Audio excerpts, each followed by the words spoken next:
Hello everybody, it is Susan. Welcome to my channel. In this video, I am sharing for a collaboration called #swapandsew.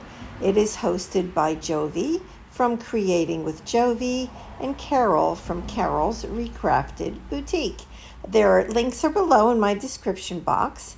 And as you probably know already, you can also click on the actual hashtag of #swapandsew, and you will be able to see everybody's videos that are participating in this collaboration.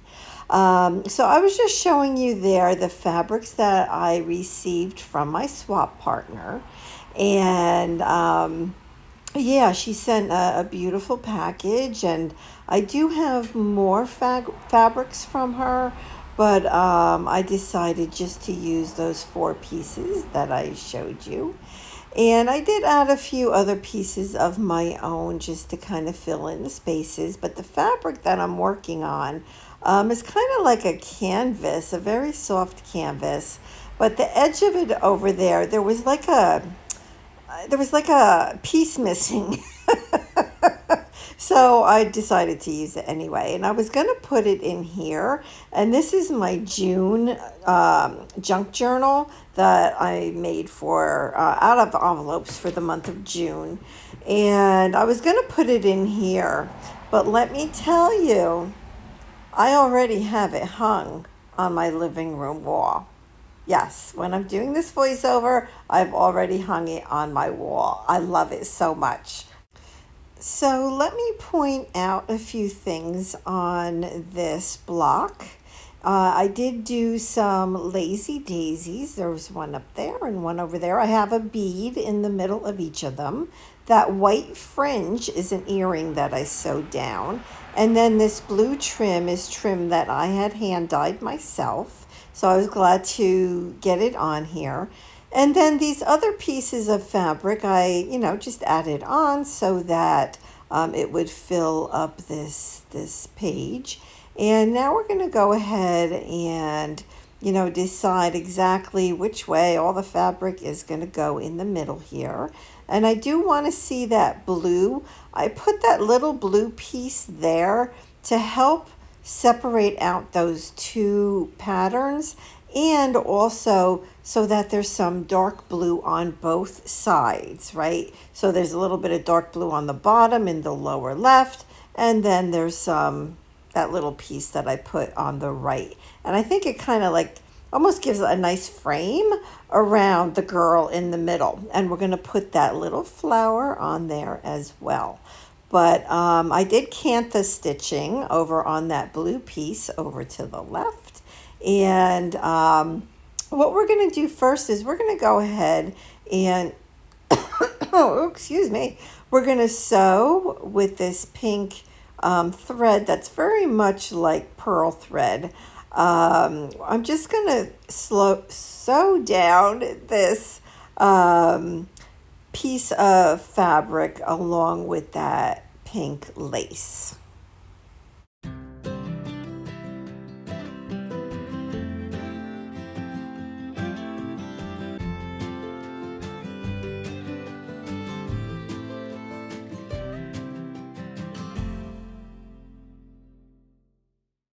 Now let's start working on the girl in the middle. And I'm going to place that fabric, like I said, so I can see the blue on both sides. And then this like mesh piece, this shiny mesh piece, I tried to, you know how you cut it and then you like tear fabric? Well, I tried doing that and it did not want to tear. But it did tear enough on that one side just to make it look a little messy, and I liked that, so I kept it on there. So you can still see that little tear over to the right there.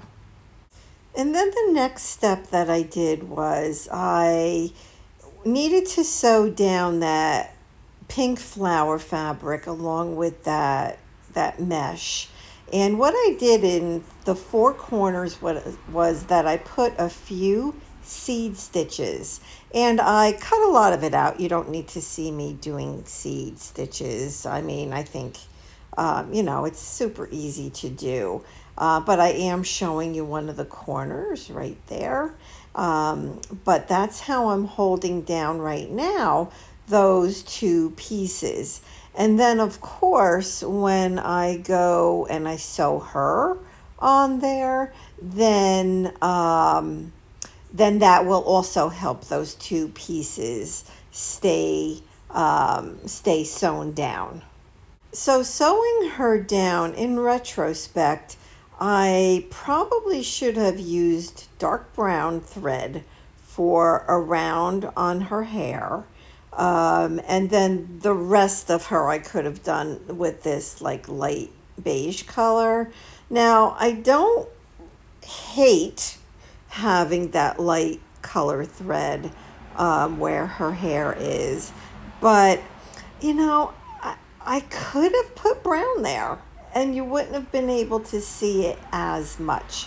Um, Either way works. I was just kind of thinking afterwards that, wow, maybe I shouldn't have put the light the light color thread up there. But I did, and that is okay. So I'm going to go ahead and jump forward a little bit here.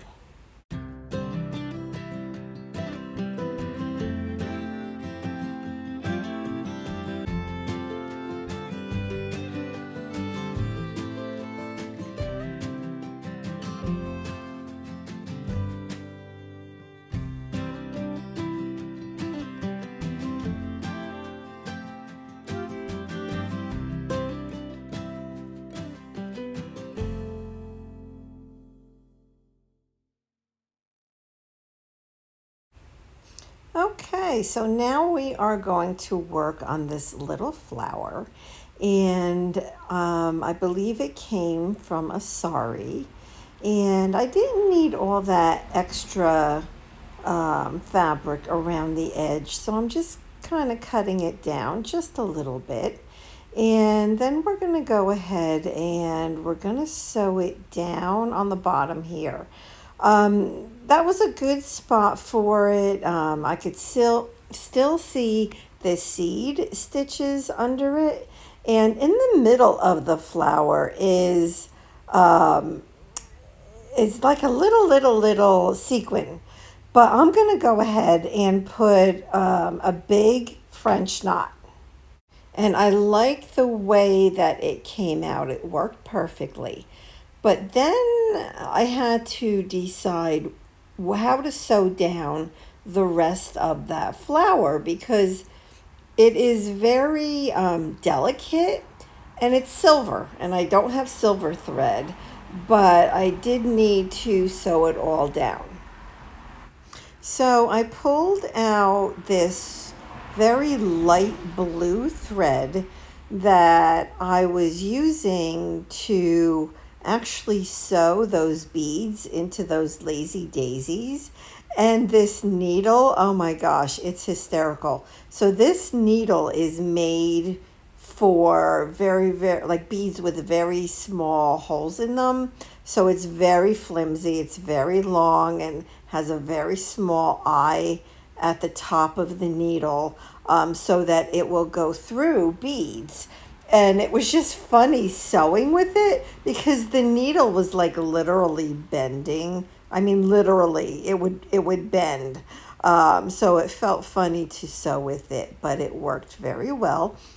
And that thread is, so fine, and it's a good color. It's not silver, it's light blue, but still, it worked perfectly for the bottom of that little flower.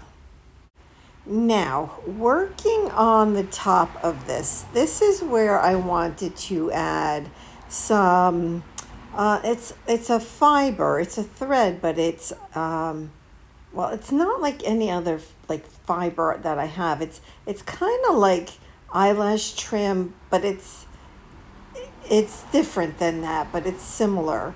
And it's very thick, and like the pieces that come off of it, you see me trying to pick some there, were very long. So all I did was like 3 stitches along that blue piece of trim.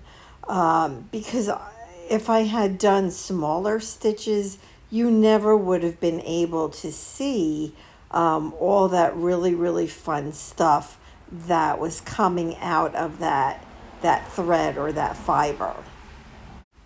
So I'm just tying both ends, and then I'm going to try to, with the seam ripper, not that I needed a seam ripper, I could have used anything, but I wanted to try to pull some of the pieces of thread that was on this fiber thing, and to make it kind of look nice and messy. And I mean, and that's why I liked it so much, was because it just was like wild. It was like a little bit wild, and I liked that look very much. So I was happy with the way that that was looking, and that's it for this project. So I'm going to lift it up right here so you can see it up close. And please remember to check out Jovi and Carol, and their links are below. And then also everybody else that made a video, you can find everybody in the hashtag swapandsew. So thank you so much for being here, and I hope that you have a wonderfully blessed week.